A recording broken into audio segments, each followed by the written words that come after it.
I want to start my remarks tonight by taking a moment to remember and acknowledge some recent losses in our artist community. Over the last couple of weeks, FAWC was deeply saddened to learn of the passing of John Taylor Ike Williams and Constantine Costo Manos. John was a founder of the Needham and Williams Literary Agency, an author, and a past chair of the board of FAWC, who was a mentor to numerous young writers over the years. Constantine was a photographer with the celebrated Magnum Photos and a beloved Fine Arts Work Center faculty member. We extend our condolences to their families and friends, some of which I'm sure are here tonight. I'd also like to extend our deepest sympathies to the writers, artists, and musicians who have been impacted by the wildfires in Los Angeles. They've lost their homes, their studios, and many the fruits of years of artistic labor. We're holding them in our thoughts and wish them the best as they move forward in the face of this awful tragedy. Okay. I hope you all enjoyed the wonderful farm-to-table food from Delicious Nutritious Living. Yes, let's give it up.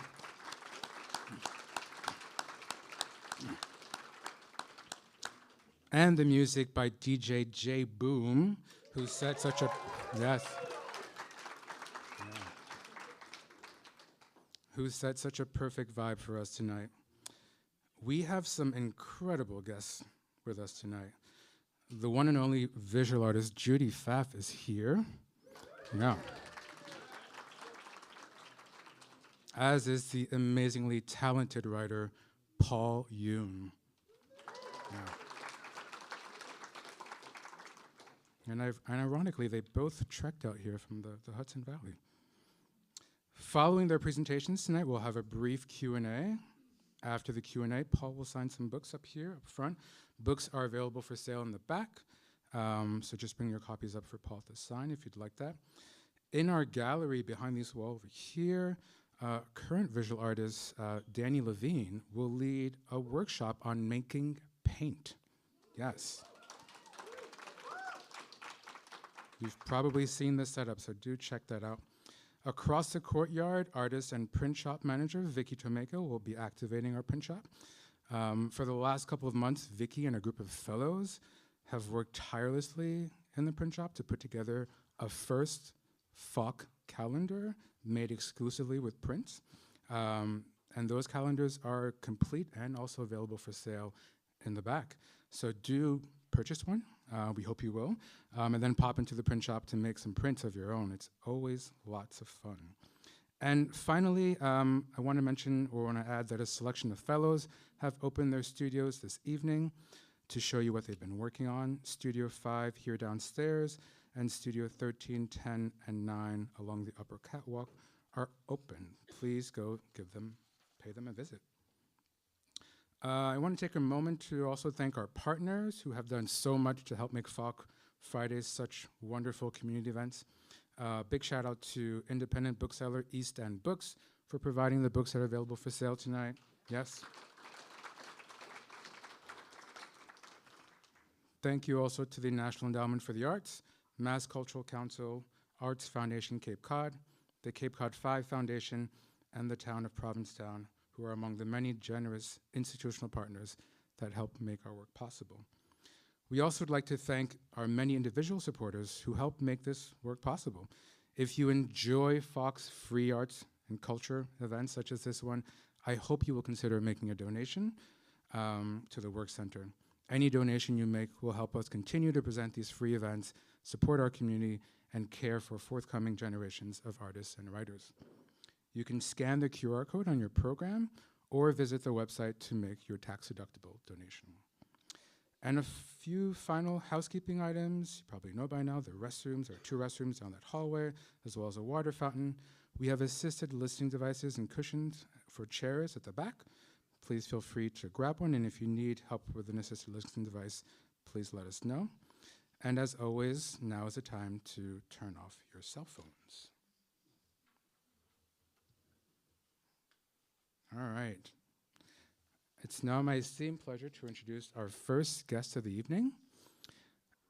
Often cited as a pioneer of installation art and contributor to the pattern and decoration movement, Judy Pfaff has created work that spans disciplines from painting to printmaking and sculpture to installation. In art historian and critic Faye Hirsch's hyperallergic review of Judy Pfaff's most recent exhibition, Real and Imaginary, these two clauses stood out as accurate descriptions of her work. Never truly chaotic, her control is evident. Born in London in 1946, Pfaff earned her BFA from Washington University, St. Louis, and an MFA from Yale University, where she studied with Al Held. She has exhibited her work in the Whitney Biennials of 1975, 1981, and 1987, and represented the US in the 1998 Sao Paulo Bienal. Her pieces reside in the permanent collections of the Museum of Modern Art, the Whitney Museum of American Art, Tate Gallery, Brooklyn Museum, and Detroit Institute of Arts, among others. She is the recipient of many awards, including the Lifetime Achievement Award from the International Sculpture Center, a 2004 MacArthur Fellowship, and the Guggenheim Fellowship. Pfaff is currently represented by the Miles McHenry and Nicola Griffin Galleries in New York, and lives and works in Tivoli, New York. Please welcome Judy Pfaff.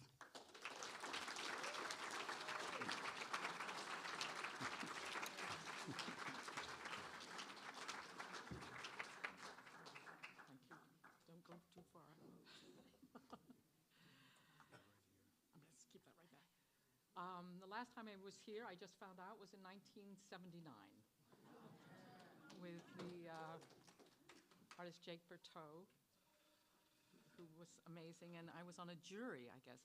But I come here often because I work at the Castle Hill with my good friend Sherry. At Castle Hill. Okay, all right, thank you. Anyway, I don't know why anyone would spend Friday night watching images, but thank you for coming. This is a kind of incredible. In '79, this was very, very funky. It was, I don't know, there were 10, 12 people. This is very different. I'm going to get started. I'm going to go kind of fast because I don't really like anyone looking at anything. So this is New York City out of my window on Greenwich Street in 1973. It doesn't look like that anymore.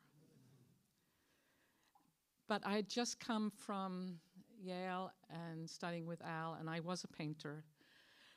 And after Yale, I decided never to do another painting again, which I've been true to, actually. But I didn't know really what to do. So this was my studio, actually in Soho. Is there any way, do I know how to do this? To get that, like, without the... Thank you, Sarah. Oh, and thank you, Terry. That was so nice. And by the way, I just met Paul, and I'm kind of excited about that because we live about 20 miles away from each other. It's full screen.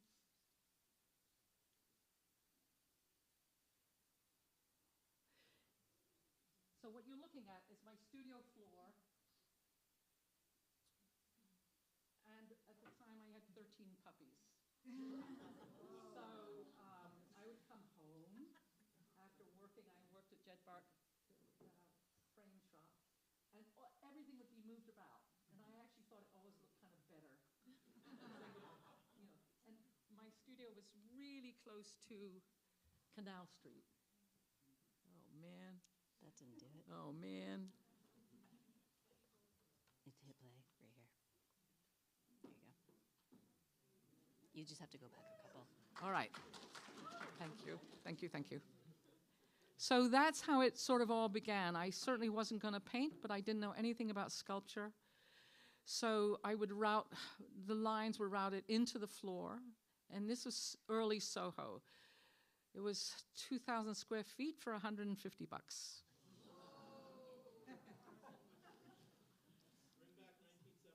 73, yeah. So, is there any way to turn out these lights? Thanks.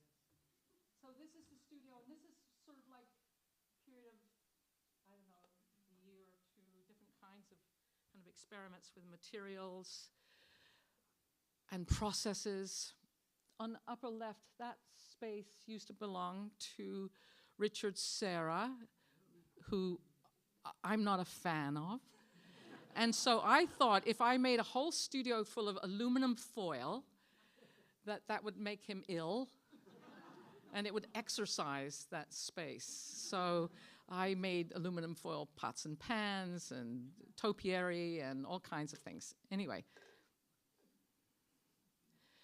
Then I got a job at CalArts, which I don't know if you know that school. It's kind of amazing. This is John Baldessari, Doug Hubler.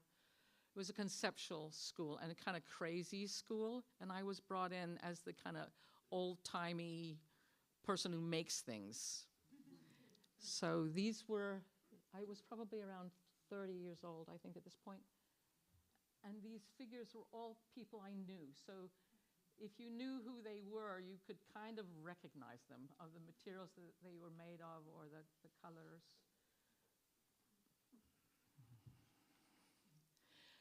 So I just try to follow my own needs. I mean, at this moment, I had been married, divorced, maybe married again. I had 3. So I was kind of curious about my relationships. So I thought if I made them kind of physical, and even though they like constructivist sort of things, the guy walking into the wall, that was a portrait of Richard Archfrager. And it was made of rock maple. He was a stubborn guy. We taught together. And I remember him saying, I said, Richard, this is your portrait. And he said, actually, Judy, it's a portrait of you dealing with me. And I thought, yes, he was very smart. So this is how this work evolved. It got bigger. I also got, at this moment, I think, a $10,000 grant.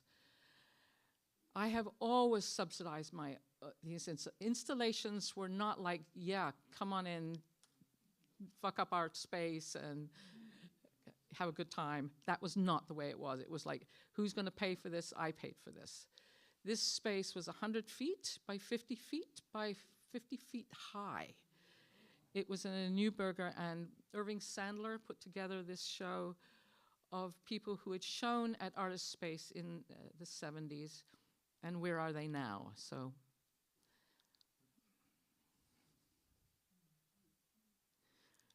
This was right after that, and I had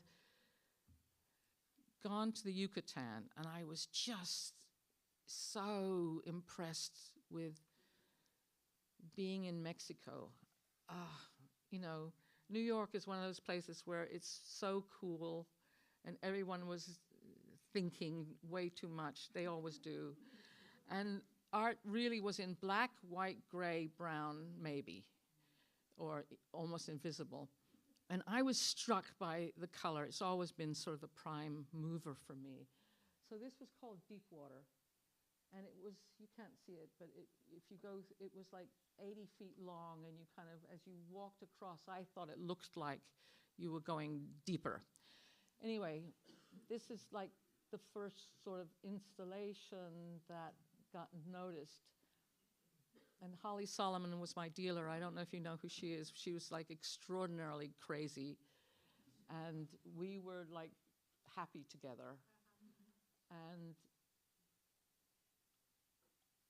the reason the painting and everything came about was not because that's what I wanted. I brought things in and they really looked bad. So the painting ended up being like how to fix this. So it was not an idea about doing an installation. I really wanted to make single things that look great and someone would buy. That has never happened. This was the same year in the Hirshhorn Museum. And if you've ever heard me talk before, I tell the same story. It's like, this was in DC. All of the work that I was bringing down on my truck and my trailer in back blew off in a snowstorm. So I had to sort of wing it when I got there. And that evening, in a kind of freaky moment, I saw a Kurosawa movie named Kagamusha, and I thought, oh, I'll just make this thing Japanese, you know, because that was what I just saw. So it's not like I think too much ahead of time. This is in the Whitney Museum, 81, I think. It was called Dragon, as in St. George and a dragon. I am English. No, I'm not. I was English, and I do remember stories about St. George and the dragon, and it was this very vertical space, and I was in an extremely cold studio in Greenpoint, and I was burning. Well, it was heated by a wood stove, and so I was just following smoke and just thinking, that's it, that's what I do in the Whitney this time. This is a little bit later. I'm going to go through these pretty quickly now. Oh, this was in Massachusetts. In Massachusetts, for some reason, I thought I was going to be in Vermont. I don't read the fine print. And I decided, because I was going into Vermont, I would meet all these woodcutters. So I brought 3 chainsaws, a 10-inch one, a 14-inch one, and a 24-inch one. And I don't know if you know Amherst or that area. There are no woodcutters. There are only academics. There are only teachers there. So anyway, this piece was in a basement. You could actually kind of almost touch the ceiling, so it was very claustrophobic. Anyway, that's that. This was in Italy, at the Venice Biennale, 1982. There were a lot of wars going on. England was doing something in the Falkland Islands, and there was something else, and all of Venice was on strike. So in the meantime, no one was there, because the curator of that show died 3 months before it was supposed to go on. So we were like loose and could do whatever we want. So I chopped a hole in the wall because there was no light, and so I put that in. And also I was just thinking, this is Italy, it's the futurists. It's like, so it was really dedicated to noise and sort of things exploding above your head, I thought. So I think what I'm saying is every time I go somewhere, it's always different, and there's always information in that place, and it helps me invent on the spot. Without it, what to do. So I thought this was so Italian, and since everyone loves Italians, this would be all right. So that's me making this thing. Julian Schnabel walked through, we were friends at the time, and he said, Judy, you really work too much. Like, there's a sort of stupidity about doing this, by the way. If you have children, don't have them be sculptors, you know? This is in, this show was in Cologne. It was called Westkunst, Western art. It was art from 1935 to 1982. There were 2 women in this show, and it had hundreds and hundreds of artists. And it was the first time it dawned on me that there was some discrepancy between, I mean, I'm really slow. I'm so slow. But anyway, so that was what I did there. This is in the Albright Knox, which is one of the most fabulous museums, Seymour Knox. The curators were really upset because I was painting everything. And Seymour Knox came in, and he thought, oh man, this is just like the old days. Like, this was the Clifford Still room. That was the name of this room. So I sort of dedicated it to him and used that as, again, a kind of starting off point to what to do. This is Holly Solomons again. And after that, I thought, I'm never going to do another installation. My friends weren't talking to me. I had no money, you know. So that's it. That's it. And then I got invited to go to Japan, and I thought, oh, well, maybe one more. So this is the process of work. I was there about 3 months building this piece. That's what it looked like. I thought it was a kind of homage to Japanese culture, which I am, like, in my next life, I'm not going to be from London. So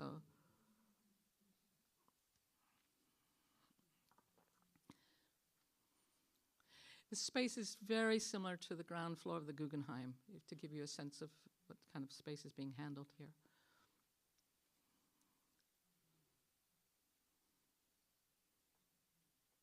When I came back, Holly Solomon had moved uptown, and the space was very domestic. It had very low ceilings. You can see the architecture was just kind of awful.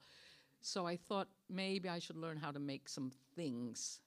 So these are the pieces that I made. The interesting thing is this is the most successful show I ever had. The piece on the right was bought by the Albright Knox. The piece in the center was the High Museum in Atlanta.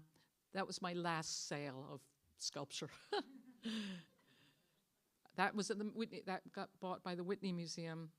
It was called Supermercado. I love Mexico, and I was really in love with the color and those stores where you could buy like plastics and fruit and things.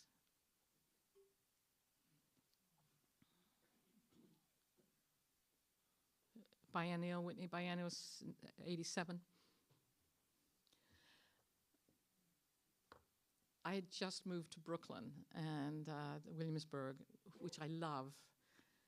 And so I thought it was like, in New York, everything is sophisticated. In Brooklyn, everything was like handmade and kind of, I don't know, laundry was hung up and fruit was on the street, and I don't know. So I thought this was very kind of Brooklyn-esque, and I think it was seen as very strangely suburban. I think you can see the time here. That's a Jeff Koons on the right. This is what I think I show this slide because I want you to see that there's a lot of building going on. There's a lot of welding. There's a lot of structuring things. And I think people think that I have some great dumpster that I find things in. No, I make it look like it just came out of a dumpster. I have a real talent for that, by the way. But yeah, I love this. You know, Calder was one of my heroes, and so it had a buoyancy from the side, not so much from the front. Is it the same time?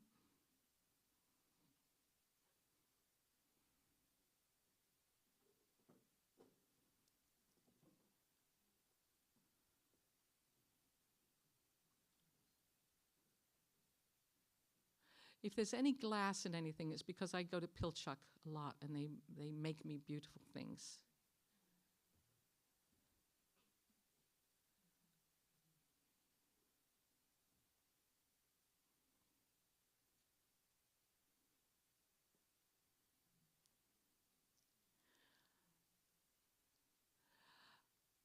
This is just to show you that these things are actually dimensional. You know, when you see a slide, it's like flattens everything out. That's a gift I have too. I can make things that are really thick look really thin.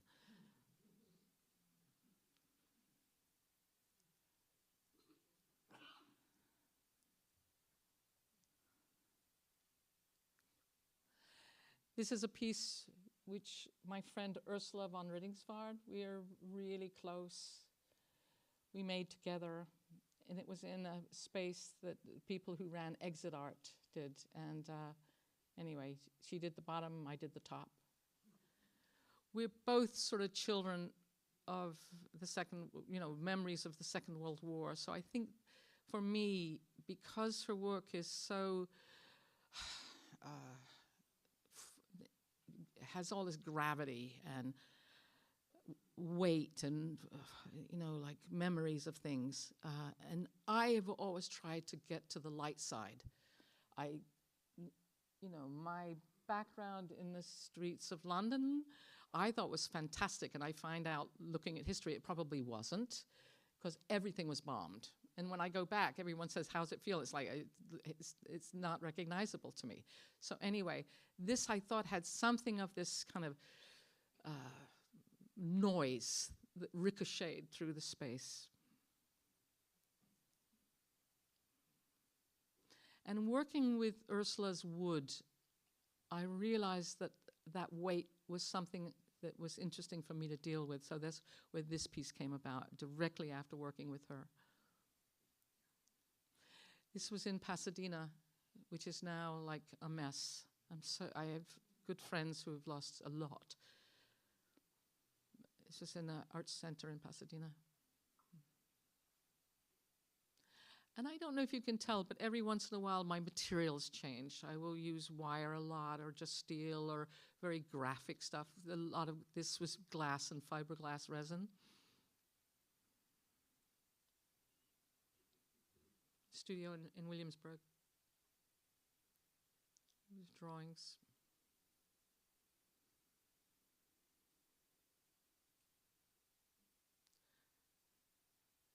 Brandeis. This is actually kind of funny, because I got there and it's like I had no idea what I was going to do. I just finished this huge project in the convention center in Philadelphia. And I'm sitting, I brought all my tools, and I'm sitting in this, truck. And it's a snowstorm. It's actually a blizzard.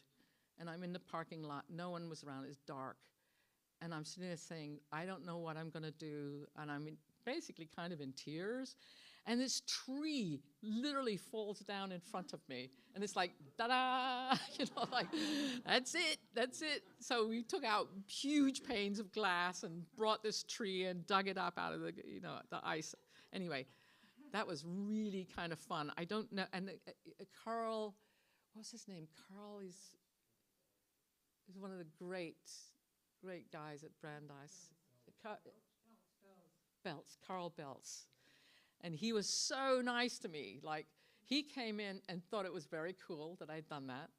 But he also was very pleased I brought my own boombox and my own mop and bucket, like he thought she's going to be okay. So anyway, this is a little bit later. A lot of fiberglass resin here. I changed galleries to Andre Emmerich Gallery. And where my studio was a tugboat factory right on the river in Kingston. So all of these parts actually drifted by. I mean, they've been clean and everything, but they were like, that was my Canal Street now. This was in Sao Paulo. The architectural parts mimic the church footprints. The red is from the earth there. What was interesting, and what is interesting, is you can't, most museums have so many restrictions, especially now. Brazil was kind of cool. I built two staircases and a walkway that was 12 feet high, welded it to the frame of their building, which is a Niemeyer building. Fixed a lot of their stuff, because Brazil has great termites. They have learned to eat concrete. So anyway, it was an amazing moment to represent the United States. By the way, we are not loved.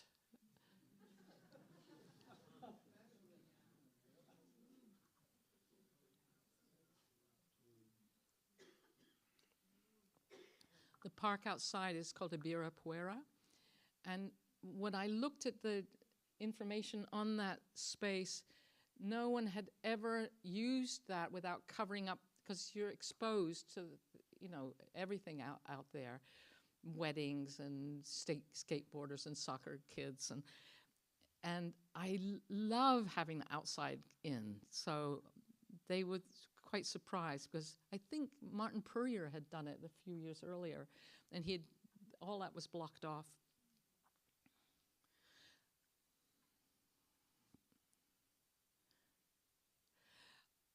This is my only metaphysical piece. I was reading something about Madame Blavatsky or Goethe or something, and I thought, and this space was like a fish shape. It went concave and convex, and I had a few days to do it. The piece was only up for about 4 days, and it took me longer than that, obviously, to make it. But anyway, the space was just too exciting not to use. These are called sweep molds, so you have a kind of a form, and you kind of walk a template through the wet plaster. There's a piece in the Chazen, or the Alveum at that time. It's in Madison, Wisconsin. It was in the middle of winter. So I actually, there, you can't see it, but there were parts which were gardens. And, you know, if you live in Madison, Wisconsin in the winter, you really need some life, some green things. It went up about 60 feet. I don't know if you can see, there are like, these are like lead balls. So if you move those lead balls, the whole structure swayed, which I thought was fantastic. It made some people nervous. But the man who ran that place was a man named Russell Prantenko, and he let me weld in the middle of the museum for 2 solid months. Now, the people who were in his program there were not that interested. But anyway, this is a show in Japan, drawings.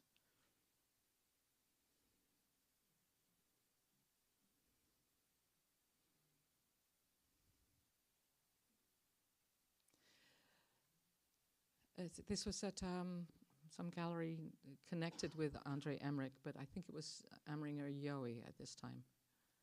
And this was each room, there were 5 rooms, and each room had a different tableau of architectural, you know, stereotypical forms. This is Pagan Plain, and there's Islamic grids and a moon gate.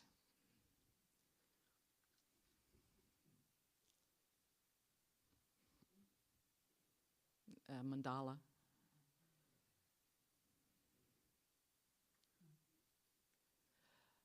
It's a stage set. Frank Gehry has a building at Bard, and I was asked to do a stage set for an opera. The nicest thing about this was all of the actors said they've never worked on a piece of sculpture. Usually it's like everything is faux, you know, like cardboard or, you know, things that are not like real. This was all steel. So they thought it was kind of cool that it was like a real thing.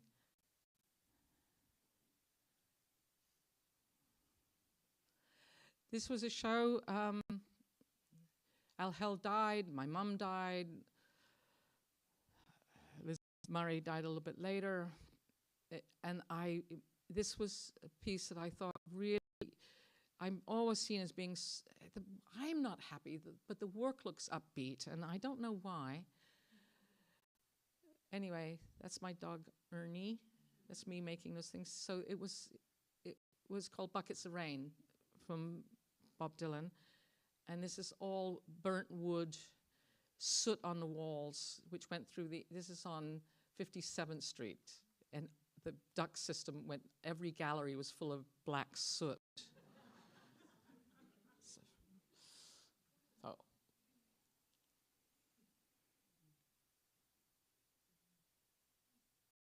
And that's what I liked about it. The space was, you know, the light in New York is always north, south, east, west, so this is straight west coming through. This is me making forms in my studio upstate. It's all styrofoam. I think a lot of time looks like it's plaster, but this is that was the making. This is the piece. It was in the Rice in Houston.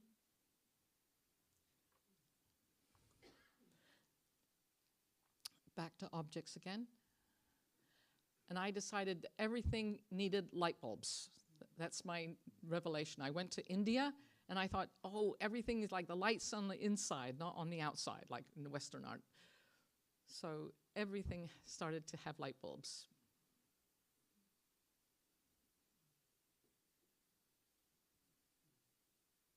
Oh, this is when I went to Wyoming. I taught in Laramie, Wyoming for a year. Don't do that. So.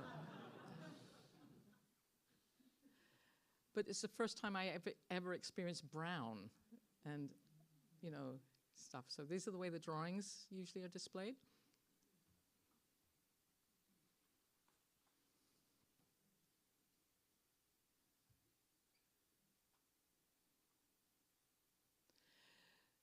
This is at the Barnes Museum in Philadelphia, and it was dedicated to Mrs. Barnes, who was sort of forgotten, but she was like brilliant at landscape and plants, and she was quite extraordinary, but she had been forgotten, so I gave kind of an homage to her.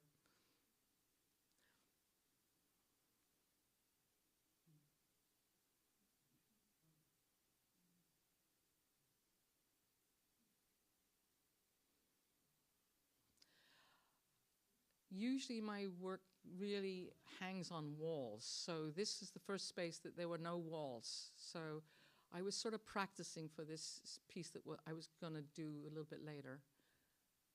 So this is 120 feet long.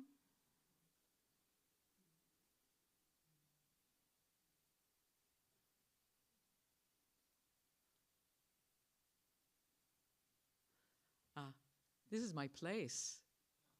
Oh, let me go back. I think I can make that go. Yeah. So I live there. People always hang out there. This is my drawing studio. It's an embarrassment of riches. I have 10 acres. And it's cool. This is the space I was going to be doing a piece in England. And this was a meaningful exhibition to me just because of my history. This is about 5 miles from Stonehenge. It's near Salisbury. And this piece, again, it's about 150 feet long.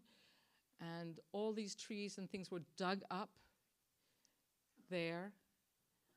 And it had this staircase that went, anyway, I'll show you a few more pictures of it. It was the most important piece I ever did because I thought it made the most sense. This space is so beautiful. It's a 13th century tithe barn. And I don't know, I was just so happy. It was panicky because it's such an auspicious space, and I was so happy to have gotten the opportunity.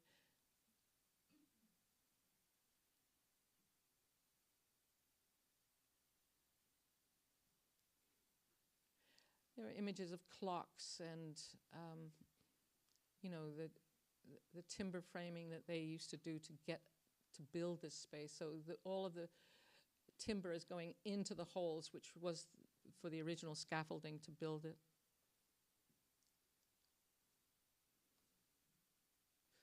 That form in the center is a model of a pillar at Salisbury Cathedral.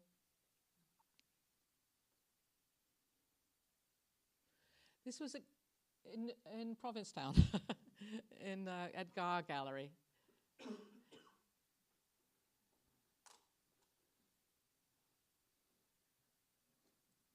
As you see, there are more and more lights happening all the time.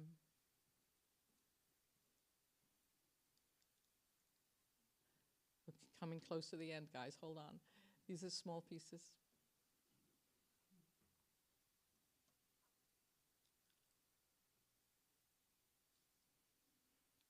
I show this just because it's in the Jewish Museum, and Frank Stella, who was a friend, died, acquired this piece for the Jewish Museum, and it was a show of a lot of artists who he had given a grant to. So, anyway, this is a show that I did in Sarasota, Florida. One room was full of pieces, like individual things, and the other room, as you see, was an installation. It happened right after Hurricane Ian came through. Subsequently, 2 other hurricanes have come through that exact space. So the piece was called Picking Up the Pieces.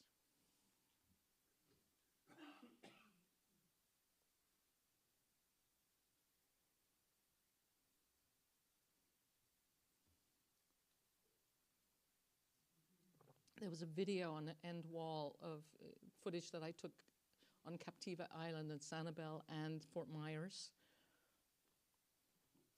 This was just Perry referenced this piece at Wave Hill. It was 3 rooms. The first one you walked into was all kind of blue and nostalgic and icy, like Dr. Zhivago or something. It was very stage-like. The others had a different aspect to them. One room was all flowers. This is like bringing coal to Newcastle. But anyway, it's a botanical garden, so duh. Anyway, is that it? Is that it? That might be it. I think that's it. That's it. Cool. All right.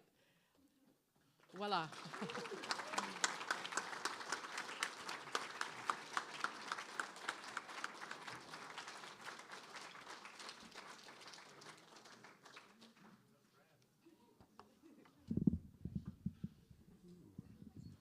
Thank you so much, Judy. I'd now like to invite first-year writing fellow Jiaxi Kang to introduce our next and final guest.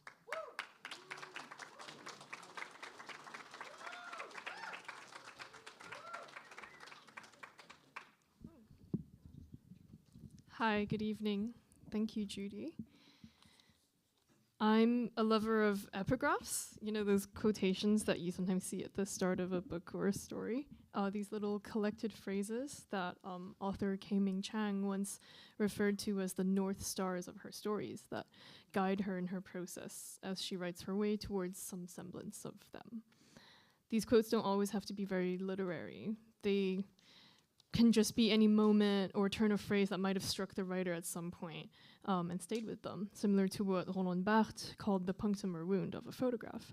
For me, there's one epigraph I keep trying to use for my stories, but always end up taking out. It's actually a line from a song by a very obscure band, The Strokes, and it goes very simply like this. Oh yes, I notice you. You are a friend of mine. It's so sparse, but it encapsulates so much, especially in its attempt at being casual, like, oh yes, which actually belies a deep and terrifying sincerity. I want to call you mine. Reading Paul Yoon, I find myself coming back again and again to this epigraph, this puncture, this particular star. I do think it's a fitting epigraph for Paul's work. Paul's fiction, which spans 2 novels and 3 story collections, is richly detailed, carefully researched, courageously imagined, and seeks always to zoom into the gaps in the archive where closeness, surprise, and friendship, or at least some sense of understanding, can be found. Paul's latest book, an award-winning 2023 short story collection entitled The Hive and the Honey, gives us 3 stories about the Korean diaspora, 7 stories about the Korean diaspora. Its settings ranging from Sakhalin Island in the Russian Far East to New York to Spain to a small seaside town called Cromer in the UK. And by the way, like Harry and Grace in that particular story, me and my girlfriend also visited Cromer together and we found it to be beautiful but slightly eerie and full of strange characters in the way only seaside towns can be. My favorite story from this collection, which you can also read in the New Yorker, is Valley of the Moon, a quiet, dreamlike piece about a man who returns to his rural home after the war that has cleaved Korea into 2 seemingly irreconcilable halves. The man reminisces on a folk tale about the moon rising only to shatter into pieces in a valley, in the story where intimacy and violence come hand in hand. Its premise was partially inspired by Paul's own grandfather, a Korean War refugee, and as Paul discussed in a 2021 interview in The Atlantic, there is still so much of my epic and violent family history that I know so little about. Part of why I write is to imagine this line, this thread, not only the history, but quite literally family. I think no matter who or what I am writing about, I am creating a family for myself, unquote. How lovely it is then to think of writing as relating and relation, fiction as the solidification and subversion of what we don't know about each other. We're so delighted to have Paul here with us today. Paul is a recipient of the Guggenhiem Fellowship, as well as a 5 Under 35 award from the National Book Foundation. His first book, Once the Shore, consisting of linked stories set on a fictional South Korean island, was named by several publications as a best book of 2009. And he followed this up with his debut novel, Snow Hunters, which received the 2014 New York Public Library Young Lions Fiction Award. In 2017, Paul published another collection, The Mountain, about which one reviewer said, quote, Yoon's dazzling use of wordplay, pacing, and the quiet authenticity of his characters to instill emotion in his audience makes him one of the most evocative writers working today. In his most recent novel, Run Me to Earth, a fictionalized account of the after effects of the US government's bombing of Laos, told through the eyes of 3 orphan siblings, was longlisted for the 2021 Andrew Carnegie Medal for Excellence in Fiction. The Los Angeles Review, in its review of the spellbinding novel, called Paul a master of subtle storytelling. Currently, Paul lives in the Hudson Valley, New York, and he's a lecturer in fiction at Harvard University, as well as a former summer faculty member here at the Fine Arts Work Center. Before I welcome Paul to the stage, I wanted to go back to this idea of epigraphs and read out the quote that Paul used for The Hive and the Honey, which I think is a really wonderful image to carry with us as we later walk into this frigid Provincetown night. The quote is from Louis Sagasti and was translated by Fionn Petch. It goes, "And to remember forever that everything is possible when you stand on the shore looking out to sea." Thank you, Paul Yoon.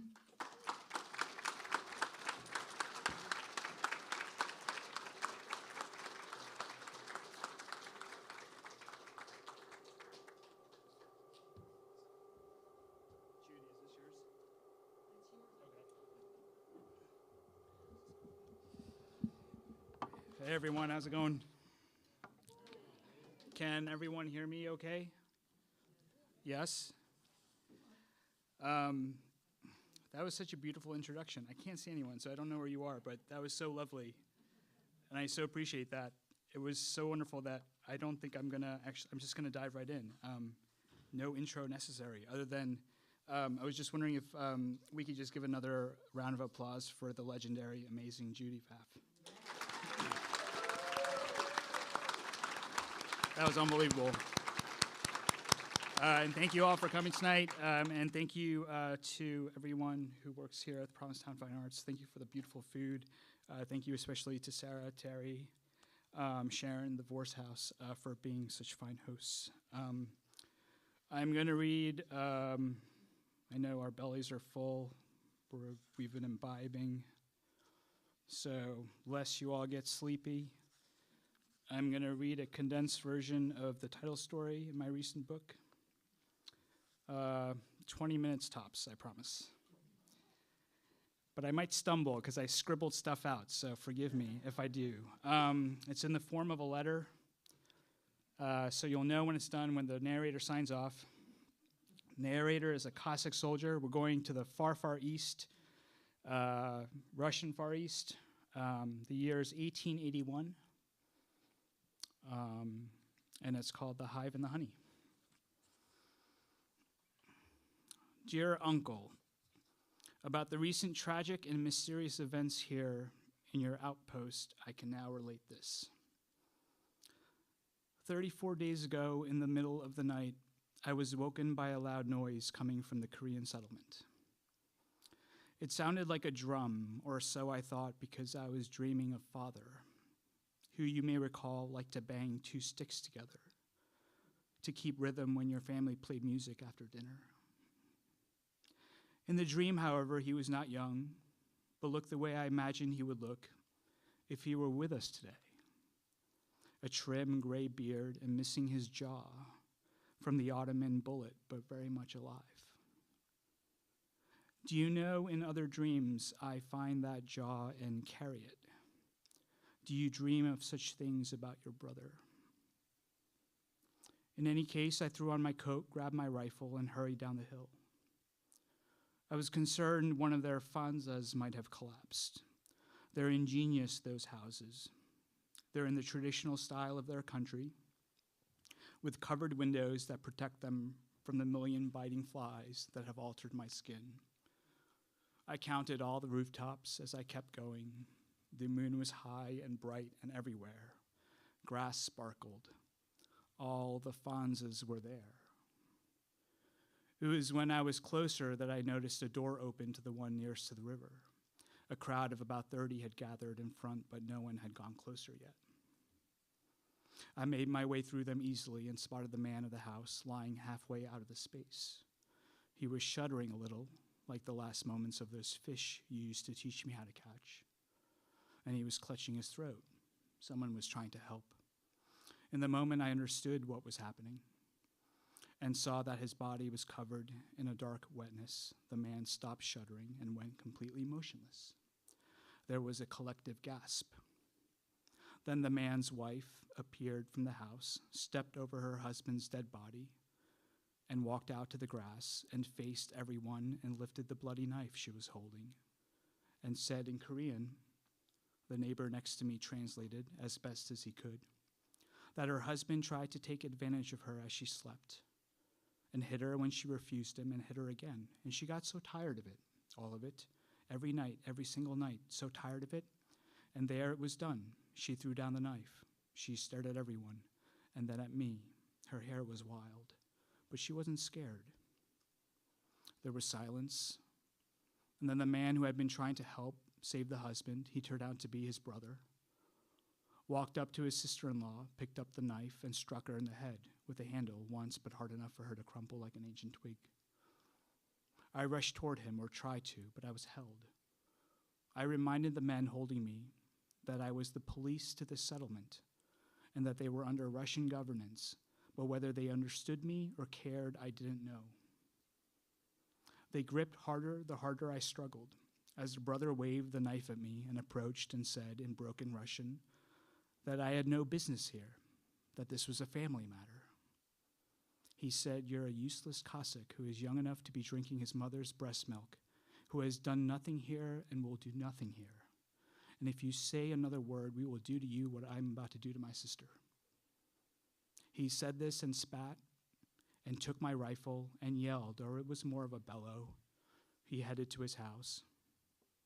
He came out with a large rope meant for an animal and wrapped one end around his sister-in-law's neck. At the weight of this and the motion, she woke, but before she could struggle, he was already pulling her toward the tree by the river. The rest happened quickly. I shouted. I tried to break free, but I was no match for the men holding me. The brother threw the rope over the thickest branch, and with the rope over his shoulder, he began to walk away from the water. The woman was dragged into the water first, submerged for a moment, and then was lifted. I thought our eyes met again until I realized she was looking just beyond me.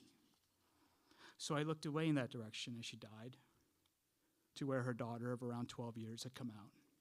The daughter who would later gesture to me, as I knew she would, that she had heard nothing, didn't know what had happened because she couldn't hear, was born unable to hear. She was asleep, she was dreaming. "What were you dreaming about?" I said in Russian. She had stopped crying and was reading my lips. "Music," she gestured, pretending to play a stringed instrument. That was the beginning. I was never given my rifle back, but I was let go and told to leave them alone, that I was no police here. Am I a coward for doing nothing to stop this from happening? Do you think me a coward, Uncle? Your orders were to dispatch me to this remote region, a world away from you, where I would report on the goings-on of A, a newly formed Korean settlement, and B, the area in general. And when I asked what exactly you meant by the goings-on, you didn't respond. You passed me the reins of one of your horses, handed me a matchlock rifle, and told me that every 30 or so days a messenger would come to pick up my report. So here is my report, my third, and yet no messenger has come. I am Andrei Bulavin, 22 years old, your nephew and son of Petro Timofeyevich, who died valiantly in the Balkans, and this is my 4th year of service under your command. I have received the highest level as a marksman and as a swordsman in leadership, penmanship, cartography, languages. Is this a punishment? The body remained hanging in the tree all night. Then in the morning, I watched the daughter use an axe to cut her mother down. Then she proceeded to dig 2 graves near her house. No one helped. I dressed in my uniform and came back down. Neighbors watched but did nothing. We wrapped the bodies in blankets, but the daughter changed her mind, I think because she would have no more blankets. She covered her parents' faces with some of their clothes instead, and we buried them, and I said that I was sorry. But I forgot she couldn't hear me, so I faced her and said it again in Russian and then in Korean. I had been learning as much as I could, and after a moment, she drew what I believe was my matchlock rifle on the dirt. I shook my head. I said, "Someone here has it." She considered this, said that I was indeed in a predicament. I couldn't read her at all. What held her now? What passed through? I knew she wanted little to do with her uncle, and her uncle wanted nothing to do with her. She was an orphan and was now living alone in a Fonza that her parents had built, a world and a lifetime away where she was born, a house that was now hers. I had already forgotten her name, was too embarrassed now to ask for it again. I had spent these past months speaking to as many of these settlers as I could, as many as would speak to me, but my picture of them wasn't complete. I gathered that most had come from a province just across the border that had been suffering from drought. 2 were wanted thieves who had escaped from a penal colony in Manchuria. No one cared, just as no one cared at first why I'd come here and what role I was to play for them, as long as I wasn't a hindrance to their daily lives. They resided together peacefully and worked together and grew barley and buckwheat and corn. They weren't the only ones. There were pockets of them all over these small Korean settlements scattered up and down the valley. Are these the goings-on you would like me to know about, Uncle? That they are entirely self-sufficient, seem to be immune to these dreaded flies, that they have built better houses than ours, even in the Cossack lands, that they have succeeded where Russians weren't able to by cultivating this land, that they ferment vegetables by digging down far into the earth, that they're private and say little, but many of them already know Russian. There's even a missionary who moves from one settlement to the next, selling products from a horse-drawn cart. I have bought wares from him, a pot of honey, a hammock I can hang over the stove in the winter to sleep in warmth. That was where I was when the next disturbances started. The cold came back for a few days, and I'd hung the hammock back up above the stove and was drifting off when I heard someone scream. In my disorientation and tiredness, I forgot what had befallen the settlement and the mess I had made of things. I put on my boots and flung on my coat and hurried down. Other members of the settlement had come out. Together we headed into the brother's house, the one who had hung his sister-in-law. We found him clutching a blanket, staring off into the distance somewhere beyond his wall. His skin was as pale as ash. "She's not dead," he shouted and bit the blanket like a child.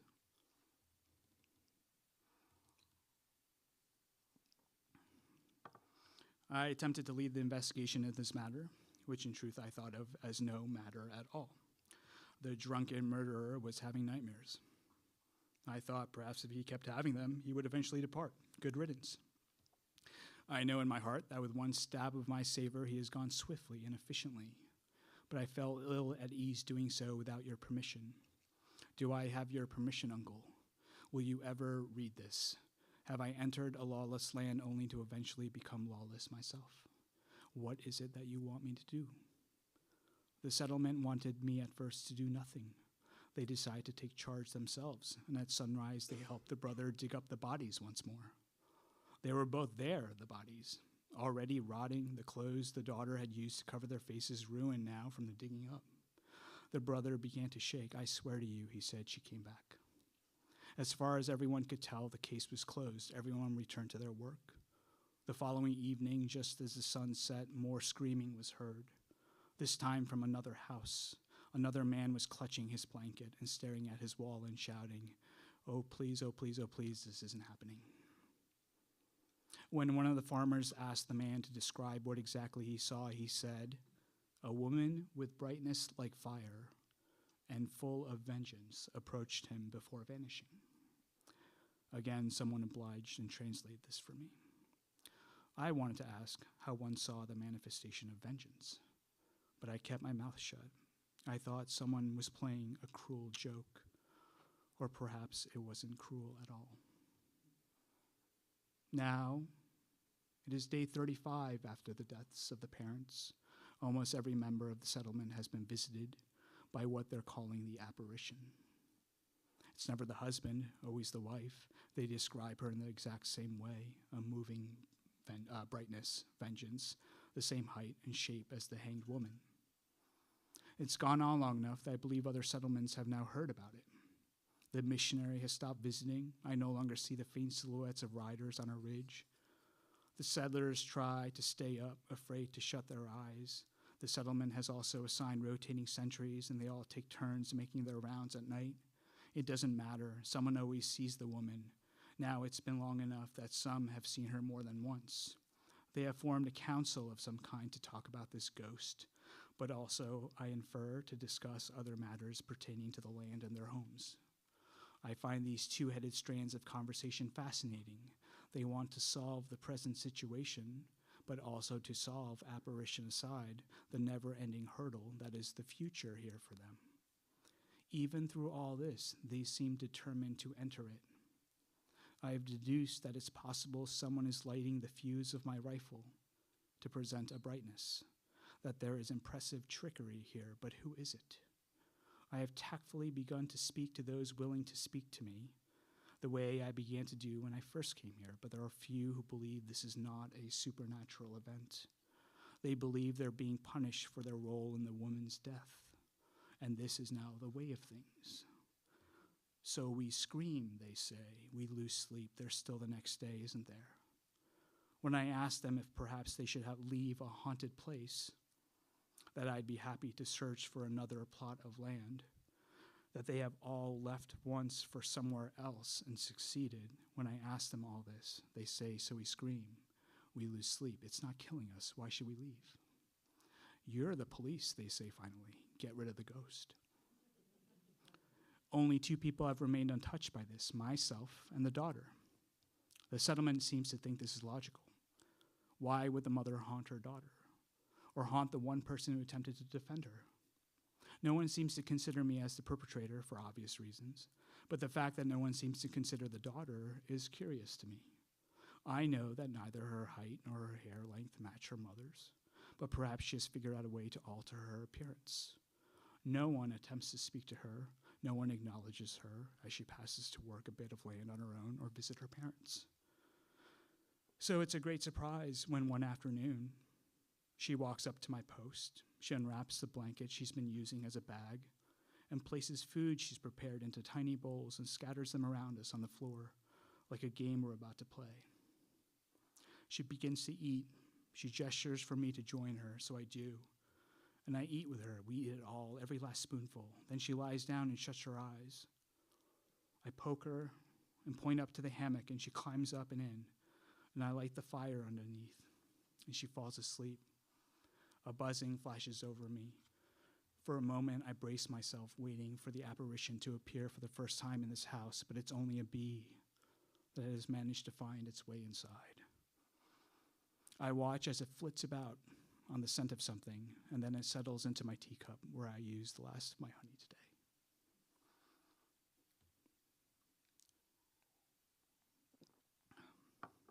Great, last section.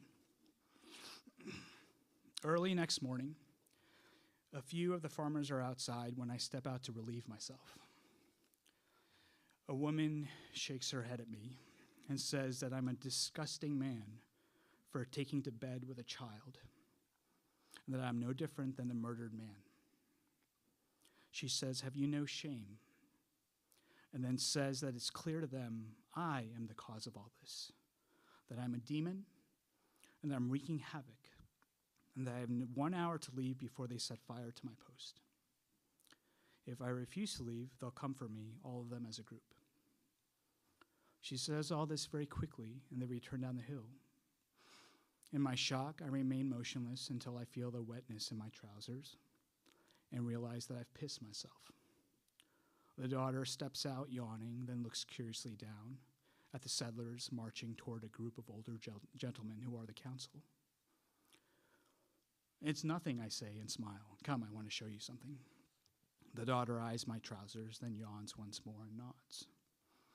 I retrieve my teacup, where there's a little honey left, and I walk toward the perimeter of the woods and hold it up. I hear her coming up behind me, the slow rustle of her skirt in the grass. A few minutes later, a bee appears, hovering, circling, then dips into the cup. Then it flies away into the woods. I follow it. She follows me.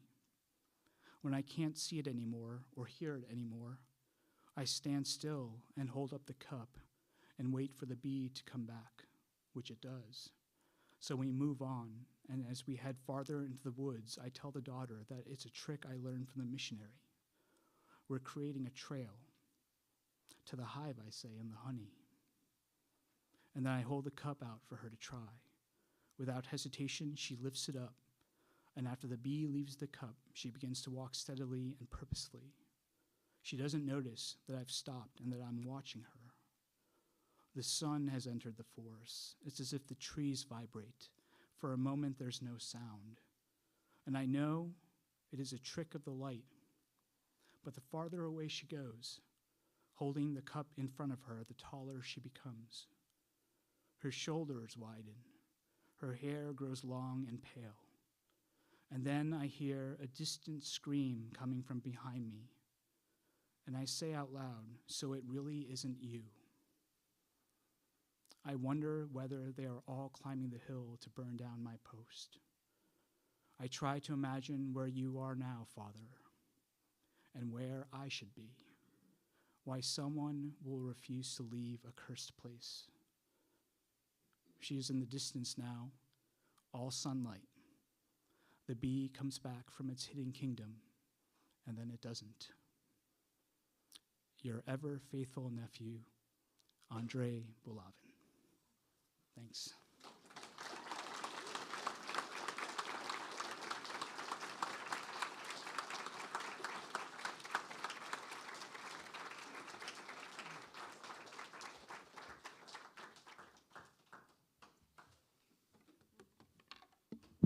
Thank you, Paul.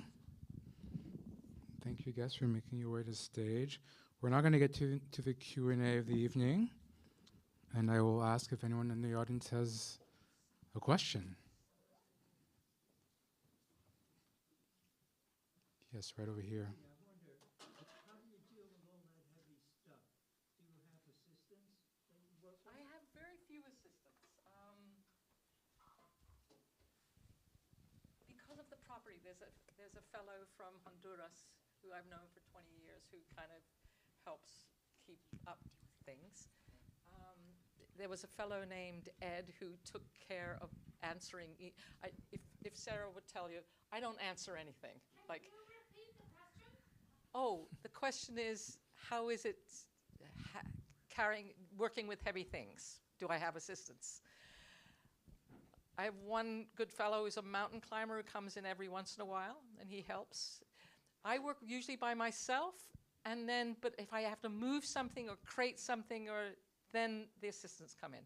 But there are friends of mine who have 20 assistants, and subcontractors, and people who do publicity, or it's like a mom and pop store without the pop, so. And the stuff is actually lighter than it looks. I mean, even the steel, when there's a lot of it, it gets heavy, but it's a thin wall mechanical tubing, so it's thinner, not as heavy. I love Paul, by the way. We live close to each other. I didn't even know that. We just We're meeting met. for the first time. We're meeting for the first time love it. on stage. I'll be your here. assistant. I'll come over.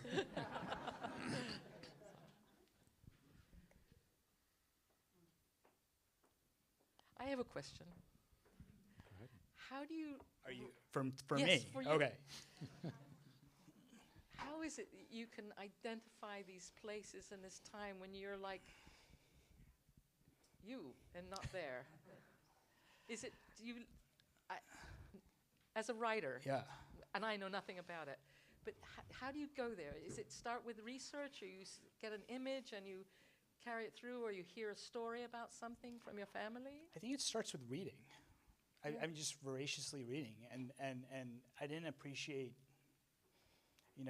maybe I didn't always appreciate the required reading in college, if that makes any sense. But later on in life, I've really appreciated it, and so I'll pick up, weird, obscure books like Koreans in Russia in the 1800s, and for me, I'm just like, the fantastic, and I'll read it, and so.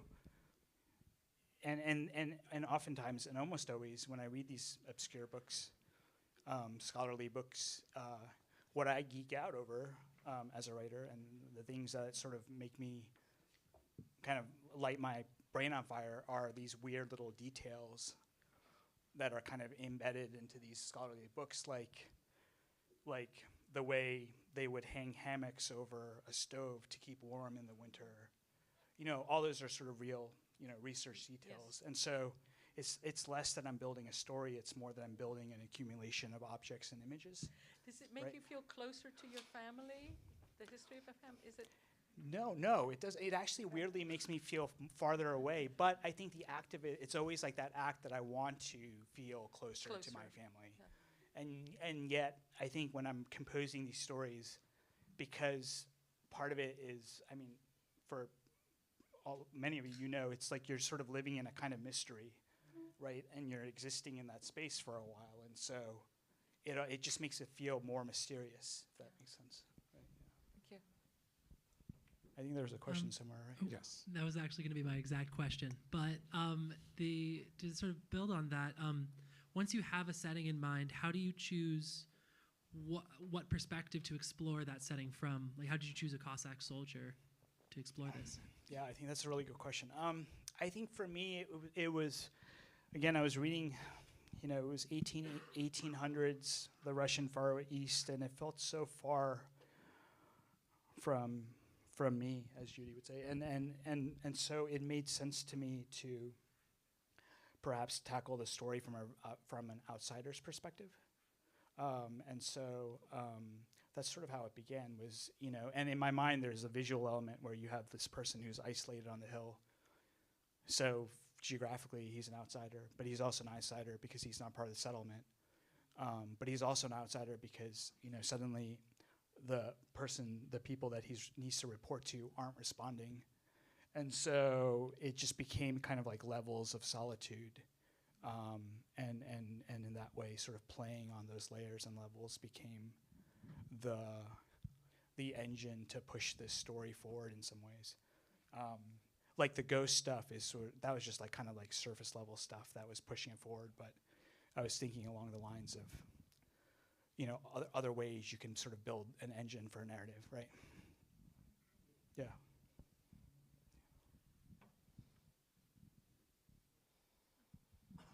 Thank you so much, both.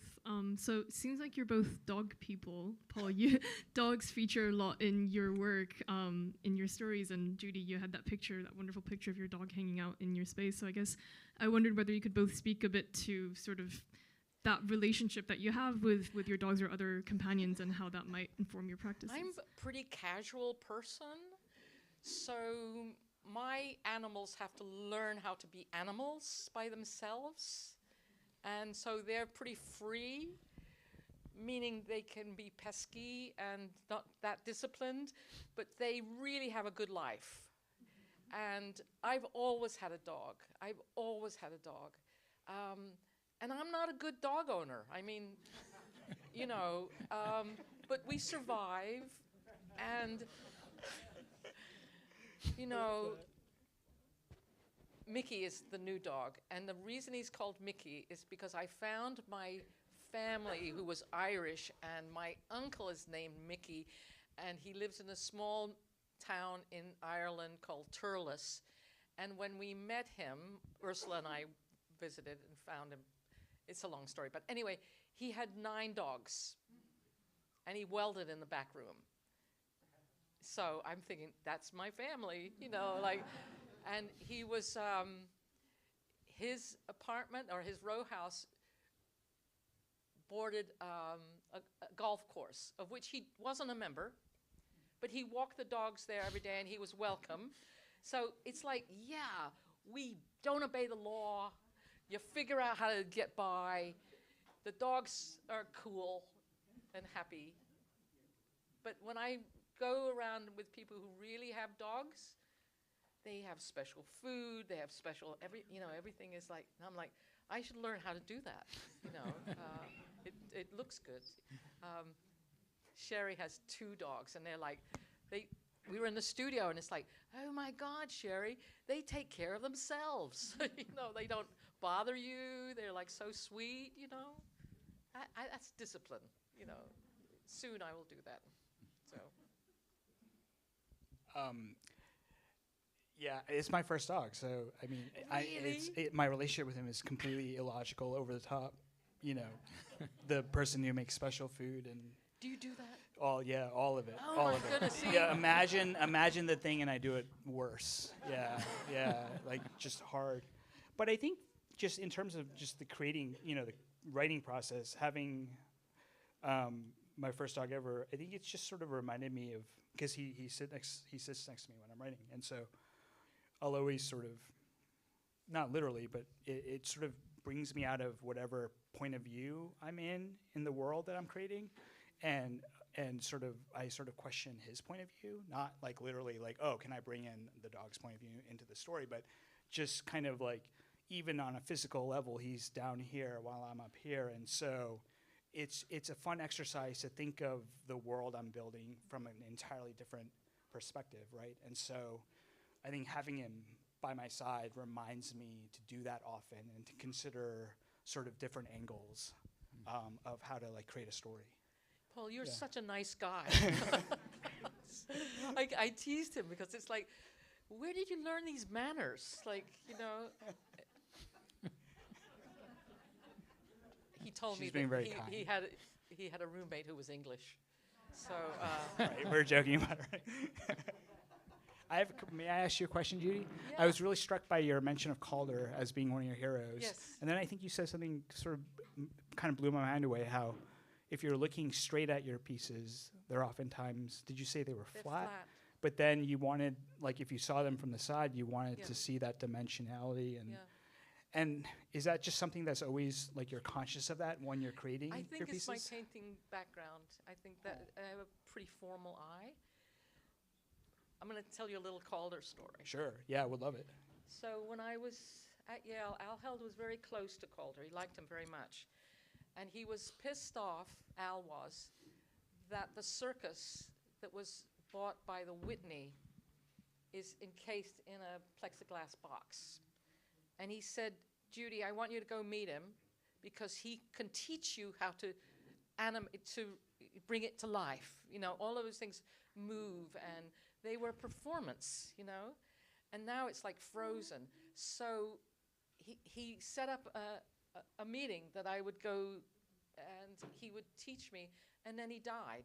So, but I'm still so pissed off that that's not, you know, there's a little movie, there's a fabulous movie of him like having the circus performers do things, you know, everything was not motorized, but, you know, kinetic.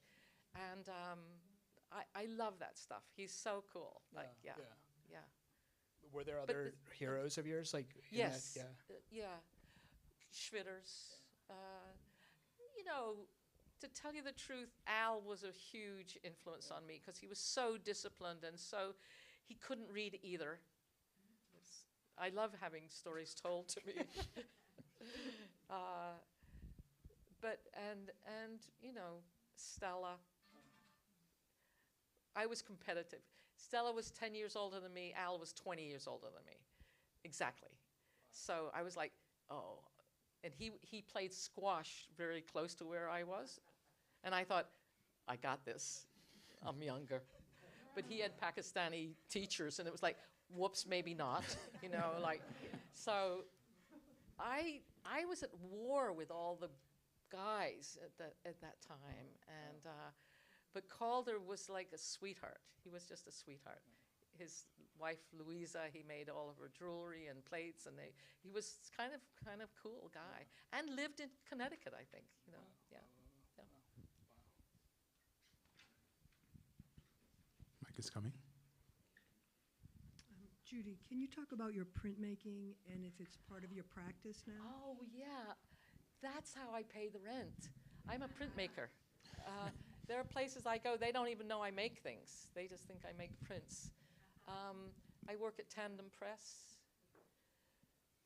But I also, when I was at Yale, I studied with Gabor Pederdy, and who was a fabulous teacher. And he had worked with Matisse and Léger and Picasso, and he would always embarrass me because there would be like the printmakers there really doing things, and I would be smashing about, and he'd say, "That's what artists look like when they're making things," you know, and the printmakers are like up wanting to kill me, right? I was, you know, but I love printmaking. I have a press, a little one, and so I sort of do it in between the drawings and the prints are in between making a thing, because I usually am broke, and that gets me through. But and for the longest time, I only did etching. I just really, really loved etching, and now it's only woodcuts because I can do it, and it's so physical. So yeah. There's a man named Jordan Schnitzer, and he buys prints, like that's what he does. And I just got a call from him saying, "Would you like to do a show because I own 75 prints of yours?" And I thought, yeah, that sounds good. Yeah, but prints, they're like half my life, yeah. When I was putting this together, I threw out all the drawings and all the prints and all. I was like editing, even though there was still a lot. But can you imagine if I put things in? Hi. Are Sorry. we going to see each other in Yes, upstate? Okay, I'm your good. assistant. I'm going to help you carry stuff. I had a question for both of you, kind of about serendipity and the process that of your writing. You know, whether it's like this kind of accumulation of like the serendipitous details that you learn, or a tree that falls. But if you could talk about that, maybe. I want to know more about the tree that fell. That's an amazing story. I think in the early days when I was doing installations, I walked in basically cold and had ideas, of course, and some materials. Now you can't do that. You have to have it sort of pre-understood, I guess. I mean, there's some serendipity, I guess you'd call it. But I loved, we were talking, it's like the anxiety of like, it's like beat the clock. And usually a space has information in it, you know, like the way the light falls, the way you enter, the sight lines, like a million things. And I love architecture. I mean, I kind of destroy a little bit of it, but you know, there's information in there. So I start building something there. And usually in the middle of the night, when you're really dead and everything's going wrong and you look up and you see something and it's like, I got this. I got this. So I wait for that. I mean, I don't wait for it. I'm glad when it comes. I'm like, what if it never comes again? So that doesn't happen so much anymore because it's, like I said, it's sort of preset, you know. But there's still a lot that happens. But in the early days, and you know, it's you get triggered with an image or a thing or a material or a memory. You know? Yeah, but I loved what you said about the space providing information for you, right? Yeah. And so, and I think, you know, when you're or for me, when I'm building a story or you know, my novels are very short, so, you know, whatever it is I'm building, it's sort of, I'm less interested in, you know, what happens next after this, you know, kind of this happens, that's not sort of the way my brain works. And so I'm always looking for ways to find like the anchors or like a solid clothesline, right, on which to hang stuff, and focusing on sort of specific details and objects helps me build that room, right? And those things become kind of like a guide for me, if that makes any sense.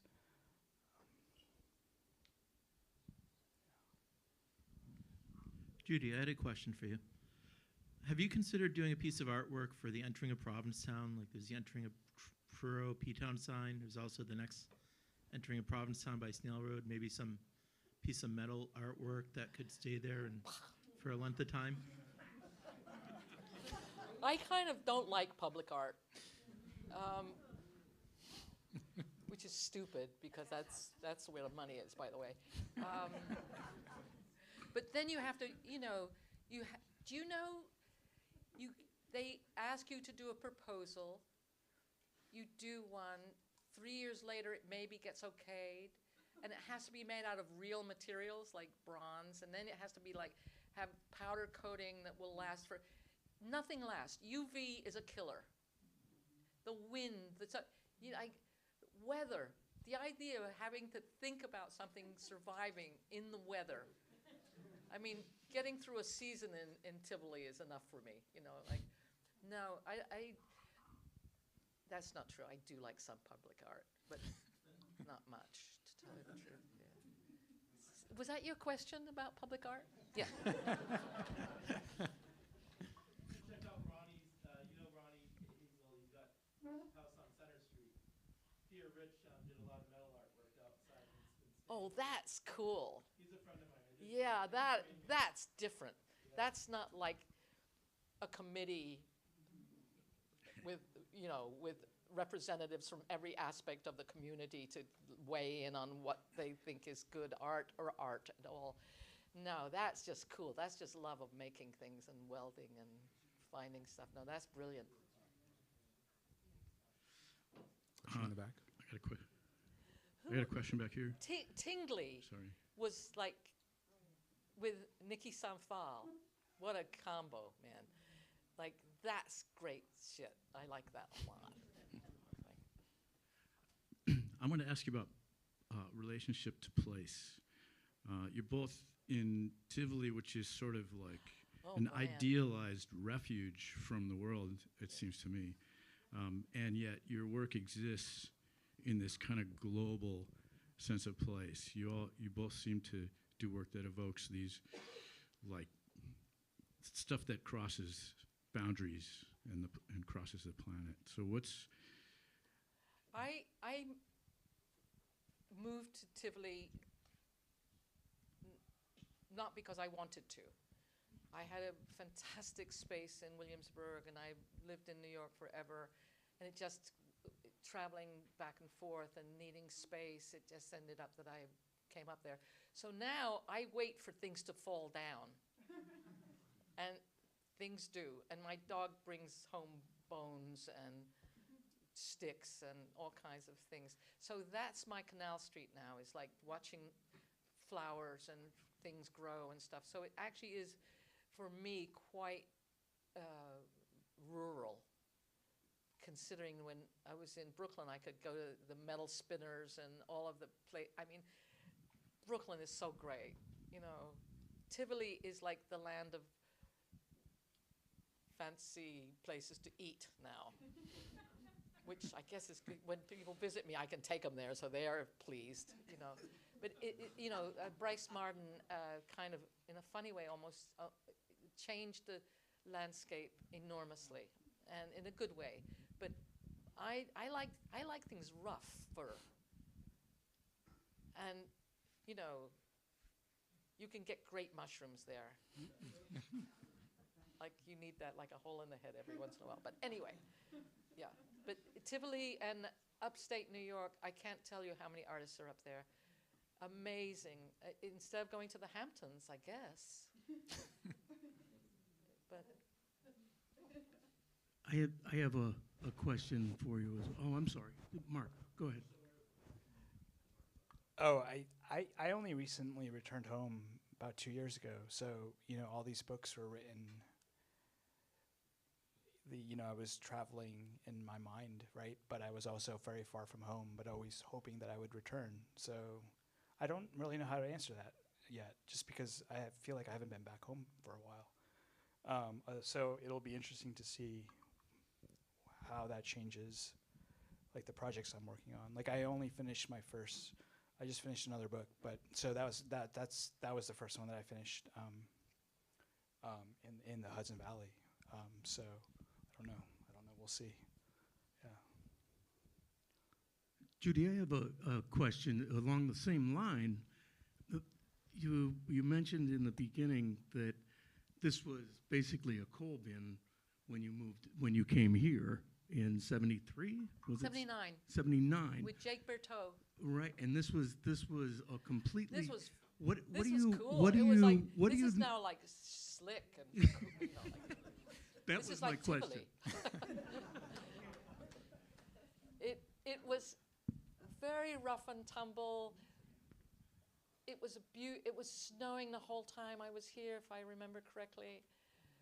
I found a little cat on the beach that I took home that looked exactly like Jake Pertot. So I didn't know why I had it and not him. But anyway, yeah. But this place has great history. It's got great stories to tell, you know.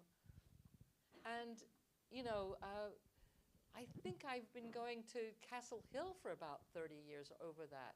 And I always give Sherry a hard time because it's like, no, I don't want to do this. And I get there and I like it, so I do it again. But this place has great history, and I love that, like, Norman Mailer lived over there, or, you know, those kinds of things. The history, and this is like, it's the end of the world. I mean, it's the end. It's no further. I think that's true, isn't it? In the United States, anyway. And those places always are amazing. So this has something. This place, this atmosphere, everything about it is like special. So you guys, you got it good. Yeah. I think we'll take one more question. We're a bit over time, but I'm enjoying the conversation. Any other questions out there? All right, we'll take two more. I just wanted to know, since of Castle Hill, do you remember B. Amore, a sculptor that was there? I'm going to tell you a terrible secret. I can't remember anybody. I've learned as a teacher for 53 years, like, when I'm with you, I'm 100%. As soon as I walk out the door, it's like, who, what, where? You know, probably if I saw that person, I would remember, but I'm pretty bad with names. I've learned to do it because otherwise you're just full of names, you know, so. But those classes there, what I think is interesting is I can be a real snob, and it's like, oh no, I'm gonna have all these, like, this sounds like 60-year-old women, and I'm like almost 80, so I mean, that's how bad I am. They're amazing because they've all had lives, they all have children. And it's like, oh my God, and I'm like shocked at how good they are. So it's always a wonderful thing. It gives me a comeuppance, you know, like, and I learn a lot from them, and I stay friendly with the ones whose names I do remember. So. We'll take the last question over there. Yeah, this question is for Judy, but maybe, Paul, you can answer it from a writer's perspective. With such a magnitude of material, yeah. And I'm sort of like just logistically wondering how you house it. Do you ever discard it? Does it ever get recycled back into new work? Yeah. I have been, the piece that was at Wave Hill, that was this blue room, a lot of those forms, actually one of the forms was based on Ursula von Ruddingsvard rubber tree plant that she got from her mother. That was like a 100-year-old rubber tree plant. So I copied that. That was in this show that was in Philadelphia for Mrs. Barnes. And so there was a lot, so I scavenged some of that. It obviously looks very different, and it was like just a fragment of that stuff. But sometimes I'll make some forms, and it's like, especially if they're columns or table, you know, kind of architectural stuff, I can reuse the steel. But it's a little bit like if you had a Volkswagen and you got into an accident and you found a bumper from a Chevrolet. It sort of would, but doesn't really work anymore. So I'm very careful about what I scavenge from myself, but they won't allow me in the city of Tivoli to build another building. They've had it with me. So, and you're allowed, if you have like a primary residence, you're allowed 3 accessory buildings. I think I have 9 accessory buildings, but it was the site. It was Snapple Bottling Company, so everything was grandfathered. The footprint of things were grandfathered, and wow. So What was your question? I do. I kind of let it, a lot of times things just really will age themselves out, like the wells rust out and fail, or, oh, bugs. Upstate has bugs. You know, they eat things and things that bump in the night, you know, like they do their work on a lot of the paper or things which are made of more fragile materials. But I'm trying, when I got the MacArthur grant, which, by the way, that was pretty great. But I really spend money. But I decided I would take care of my work a little bit better, so that I started making a storage building. So I try to keep, if it feels like it's substantial and it has an important message, even the part of a show, then I will take care of it. But it's don't be a sculptor, ever, don't do that, yeah. My painting friends, they'll say like, oh my goodness, I have so many, and it's like a garage full of paintings. I've got like bunkers full of things, you know, like, yeah, it's a lot, especially if the work doesn't sell. Yeah, and like I said, my stuff frightens every museum and every collector. I'm kind of proud of that, actually, but, you know.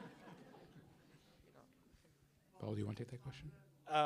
No, I mean, other than like a few lines in my head that sort of may linger for a future project, I'm more of a build it and burn it kind of person. So I have many things that I've just thrown away after I finished, and I also don't read my I mean, obviously, except for events, but I don't read my projects like after they're done. So, am I on Audible? Yes, yeah. I'm on Audible. Yeah. I'm not sure actually, but I'm assuming I. Well, let's give Paul and Judy a big round of applause.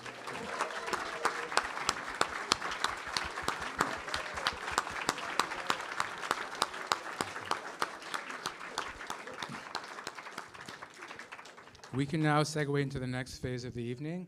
Be sure to check out the print shop and the gallery, and please visit our fellows' open studios marked with colorful banners. And finally, if you're able to make a donation tonight, we'd greatly appreciate your support. Thanks so much and have a great rest of your evening.